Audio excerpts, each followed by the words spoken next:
Thank you. Mr. Speaker, I want to appreciate colleagues who have taken time to speak to this motion and the things that they have said, some of which I agree with, and as is the case with democracy, quite a number that I don't agree with, Mr. Speaker, and I have said it, including the point of order that I raised, that many of the things that members are alleging do not exist, actually do exist in the bundle and the volume of documents. I could excuse them, Mr. Speaker, perhaps because we didn't get to the substance of the matter before us, that perhaps many of them did not take time to read. But those things you are asking about, members, to ascertain in your minds whether the assembly sat, they are before your eyes, barely 10, 20, 30 centimeters from where you're seated, Mr. Speaker.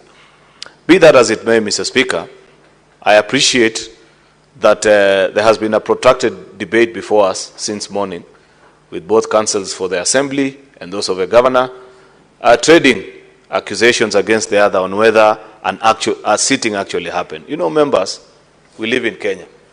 Don't be like this elitist in Nairobi who talk about Kenya from a perspective of an urban center. Mr. Speaker, how many times do we go to far-flung counties, including the very last one we went to in Turkana? Do you know part of the things the county assembly asked us to donate to them? Even Hansard recordings alone. We did that in Turkana when we last went to Turkana.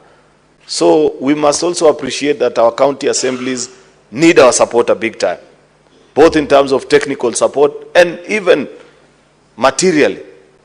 Some of these counties, Mr. Speaker, are so small that if you want to judge them with the standard of a county like Nairobi or here in the Senate, we will be aloof, Mr. Speaker.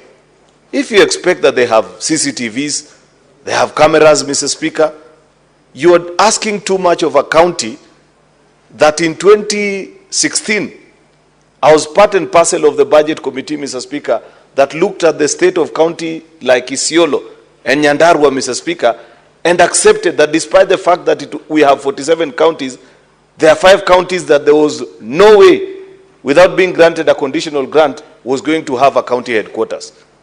In fact, in this year's DORA, Mr. Speaker, is when we've given them the last contribution.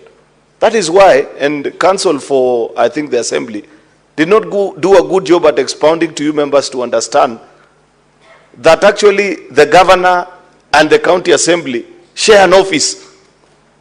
That is how bad that situation is in that particular county. As we speak today, what you saw in that video is what these people are returning back to. Should this PO be upheld, Mr. Speaker? A place that has completely been broken, there is no order, there are 2 clerks, there are 2 speakers. Mr. Speaker, I want to believe that we can find a way of resolving this particular conflict. I listen to those who say that procedure is as important as a product.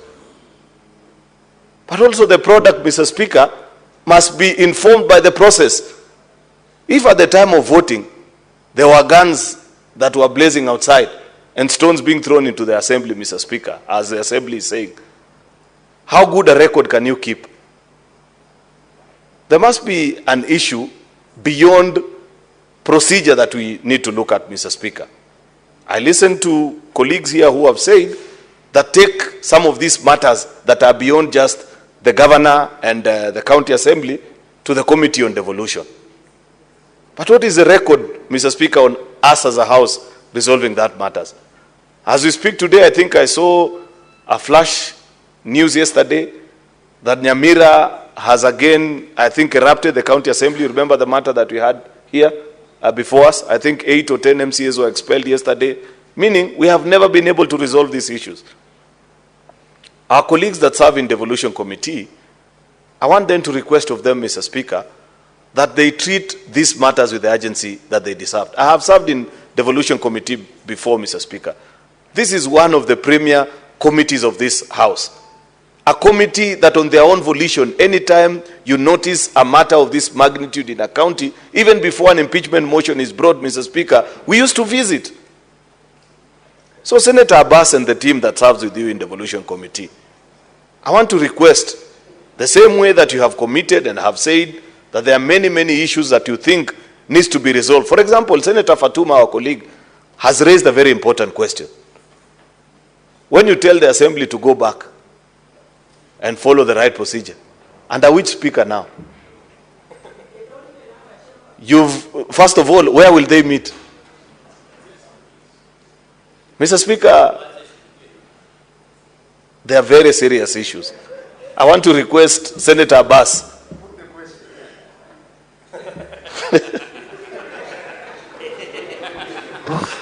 I have known Senator Boni Halwale to be a very decent man, Mr. Speaker. I don't know what has happened to him today. How can he heckle his leader while he's speaking? I would have said something else that Senator Moses Wetangula once said, but I don't want to say it. Mr. Speaker, no. I refuse the incitement of the man from Nyandarua. You know, these are political issues and people change their persuasions. You know, Mr. Speaker, I for example, had my good friend, the senator for Muranga, say that once you make a vote, there should be a process through which you can unmake it. And people change their minds. That is allowed. I know, for example, that there is no senator that pushed me and kept on telling me that you need to bring the impeachment motion against the former Deputy President Rigathi Gachagua more than Senator Nyutu. But at the time the motion came to the floor, he had changed his mind. So these things happen, Mr. Speaker. So there is no problem.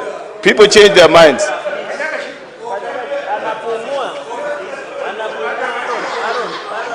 Majority Leader, take your seat.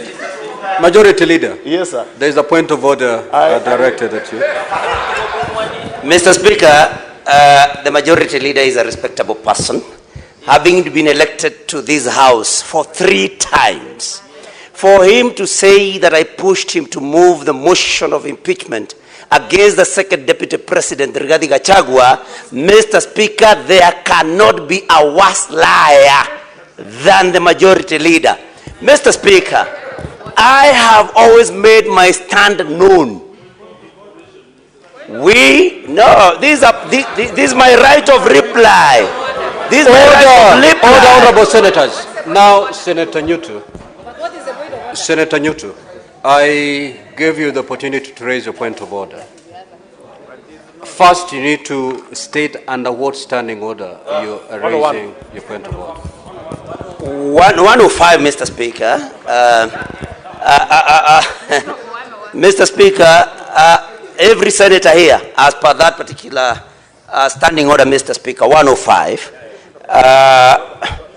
Mr. Speaker, it provides that a senator shall be responsible for the accuracy of any fact that the senator alleges to be true and may be required to substantiate any such facts instantly. Mr. Speaker, following that particular standing order, then, Mr. Speaker, the Majority Leader should go ahead and substantiate and provide evidence that I pushed him. And Mr. Speaker, I cannot push the Majority Leader to push any motion.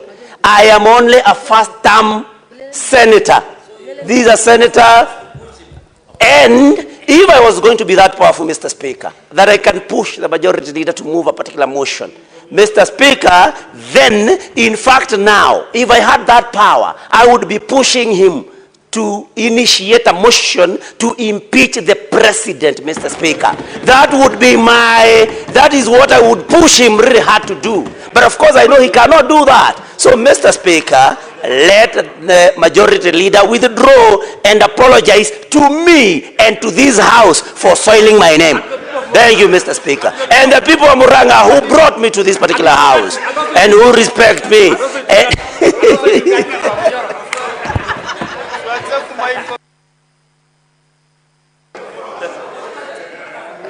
Honorable senators, order.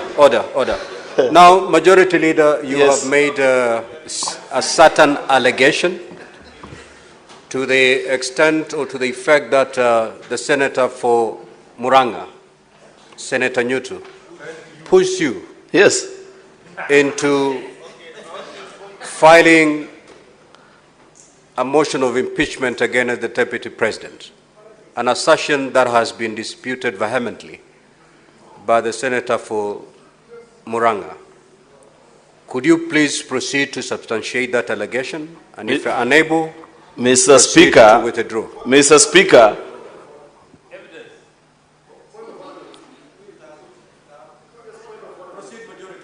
okay.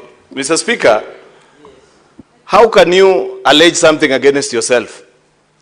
Because I said that he pushed me on so many occasions saying, bring this damn motion. Mr. Speaker, for example, you know, Mr. Speaker, can I be protected? Order, honorable senators. Order. Allow the majority leader to substantiate. Yes. On the day the former deputy president went to Meru and said there is a senator who is quote unquote talking mad, or in Swahili anaongea matope, in referring to the senator for Muranga, Senator Nyutu came fuming into the house and told me, have you heard what that man has said? Can you bring the motion to impeachment? And on so many other occasions, he talked to me, Mr. Speaker. So if he talked to me, Mr. Speaker, who do I need?